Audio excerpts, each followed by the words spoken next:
In this video, I wanted to talk about something that vegans do, something that is very destructive. I am talking about compassion fatigue, and actually more generally, I'm talking about vystopia. I was actually inspired by Unnatural Vegan to make this video. I saw her video responding to Freelee, responding to Jenna Marbles, basically bashing Jenna Marbles. And there's an important segment in that video in which Unnatural Vegan talks about vegans that watch animal exploitation regularly. This is actually what Freelee says in her video about this. Do people make mistakes? Do vegans make mistakes? Yes, they do, okay? Especially if you're not really keeping up to date with like ethical education, you're not watching like animal exploitation regularly like I am and reminding myself what is going on out there and what I'm supporting if I do those things. As I watched that clip, I just realized, oh my god, how fucking toxic Freelee is. And watching that clip brought up memories and emotions that I would rather not deal with. If you watch that clip, there's a sense that you can feel that Freelee thinks that if you do not watch animal exploitation footage regularly, then you're not necessarily a real vegan, or like you're less than vegan. There's a sense that you get. It's not mentioned explicitly, but it is a sense that you feel. And that is bullshit. But even though like right now I can see it for what it is, I would have probably agreed with Freelee when I first went vegan. Okay, not necessarily would have agreed with her, but I wouldn't have found that problematic. And probably the reason why was because I was also watching animal exploitation footage on a regular basis when I first went vegan, and honestly I do not blame my former self for that because I was a young teenager when I went vegan. So really, I didn't know any better and I hadn't experienced something like this before.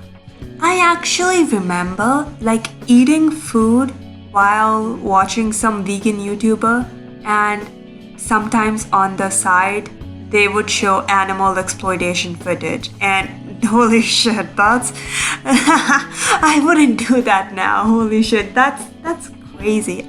I would watch like Freelee regularly, I would watch The Vegan Couple regularly, and actually surprisingly or unsurprisingly, the most amount of animal suffering footage that I would watch would actually come from Instagram, which was, I don't know if it's strange or not, because on Instagram people usually show their best selves, like people showing off their best lives and models on the beach or their fancy apartments. So yeah, that's a bit strange now that I think about it.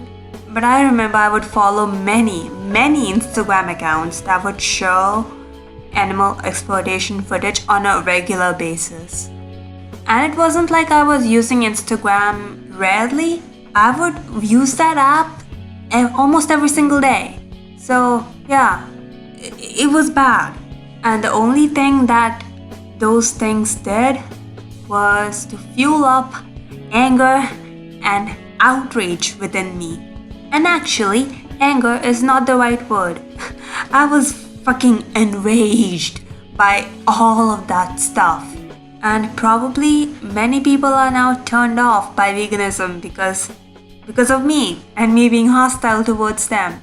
Because that's what it does, right? It does bring up this anger and this emotion within me towards non-vegans. And I remember I would watch Freelee and other angry vegans and see my anger that nobody around me seemed to understand. Why exactly am I angry? I would see that anger within them, and that would make me feel mildly better. And actually, I was aware of the fact that what I'm doing is just making me angry and rageful. And I knew that I have to stop. I have to stop, if not for anyone else, for myself. I have to stop for myself. because going through all this was not pleasant. It was emotionally draining. But when it actually came to taking action, like when I was on Instagram and I have to decide whether or not I would want to watch the whole video, there would be a part of me that would say, this is the least you could do, is to watch this. That's the least you could do. It's like we owe it to the animals. That is how it felt like. And you can see that this is coming from a good place. It is not coming from a bad place. All of this was emotionally toxic. And all of that is emotionally traumatic. Because if you go through your day-to-day life, your day-to-day experience, and viewing animal slaughterhouse footage is a part of that day-to-day experience, yeah, it's not good for your everyday life. Let me just say this out loud. If you are a vegan, please do not go ahead and watch animal exploitation footage. Just don't do it. Please don't do it. Don't make the same mistakes as I did. Because let me tell you this, as I was going through all this, I reached a breaking point. And that reaching that breaking point was one of the hardest things that I had ever experienced. I remember I reached that breaking point. I was feeling like I just can't do this. I cannot continue like this. And I stopped. I unfollowed all vegan channels, and I flat out deleted my Instagram app, and I haven't downloaded it again. So I do not know whether or not these Instagram accounts that their whole purpose is to show you animal exploitation footage, whether or not they exist right now or not, but I'm gonna guess that they do. One of the arguments against not watching slaughterhouse footage might be something like, for instance, Freelee thinks that it is a good way to remind yourself of why exactly are you vegan. But first of all, I think that there are better ways to do it. Like for instance, you could watch pigs that are not in cages, that are living good lives, that are eating a cookie when they wake up, because of course, there's a video about that. And you can see that they're so adorable, they're so cute. And think that, yeah, you wouldn't probably want them to become bacon. That's a better way to connect yourself with the animals that are normally viewed as food.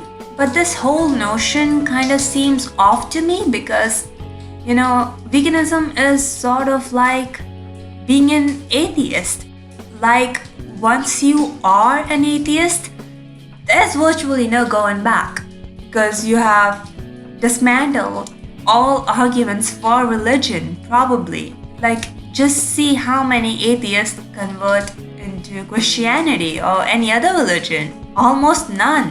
So I believe that veganism and atheism have that thing in common, and that is that once you are vegan, once you know that all of this takes place, all of the suffering takes place, and you know how simple, easy, and cheap it is to be vegan, there's virtually no going back.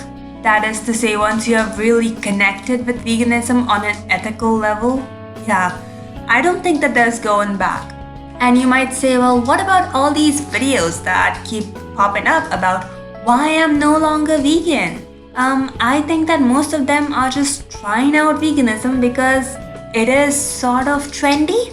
I think that it's because there's an aspect of veganism that is appealing to people, like, oh, it's healthy, and the health reasons and the outer exterior reasons, like the aesthetics or something. But most of them have not really made the ethical connection there. And those people are just trying out veganism for that reasons and not for the ethical reasons. And it's fine. I mean, I don't mind. All of this to say, once you are aware of animal suffering and you know it, there's really no reason for you to traumatize yourself every single day. Let me just say this as well. There's an element of self-love and self-care as well in here, because when you are watching these slaughterhouse footage, the way you feel is that, oh, this is the least I could do. We owe it to the animals. We owe it. But to reject that thinking and to accept the fact that no, you can't because of yourself, because you don't, because your day-to-day experiences don't have to be like this, because it is affecting you negatively. There's an aspect of like self-love and self-care in that. Or maybe what I mean to say is that there's an aspect of not traumatizing yourself every single day. So I guess that's it. I know this was a video that only vegans could relate to, and other people may not be able to relate to whatever I'm saying. Or I don't know, maybe people can relate to this. Like, for instance, veganism and atheism, yeah, there's a lot of things that are in common.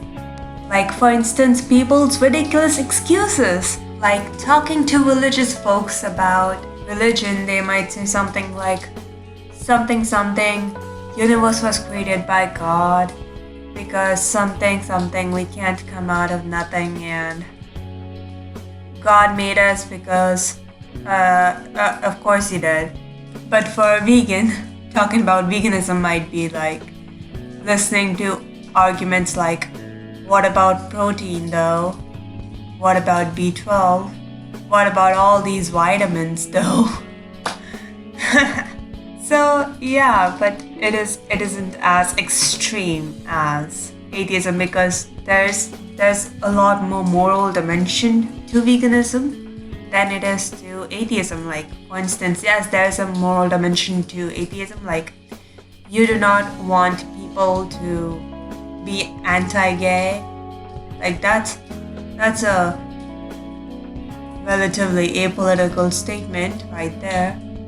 And anti-LGBT community people cite religion as their reason for being anti-LGBT. But it isn't as strong as veganism, because veganism does involve a lot of aspects of your life. It's not just a way of thinking or just a belief. Veganism involves being vegan every time you sit down and have a meal.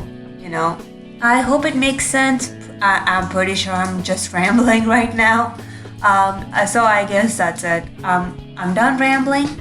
Subscribe if you wanna hear more rambling. I know it's been a week. I haven't posted anything. It's just that, life happens and suddenly you do not have time for anything anymore. And yeah, so that's it actually.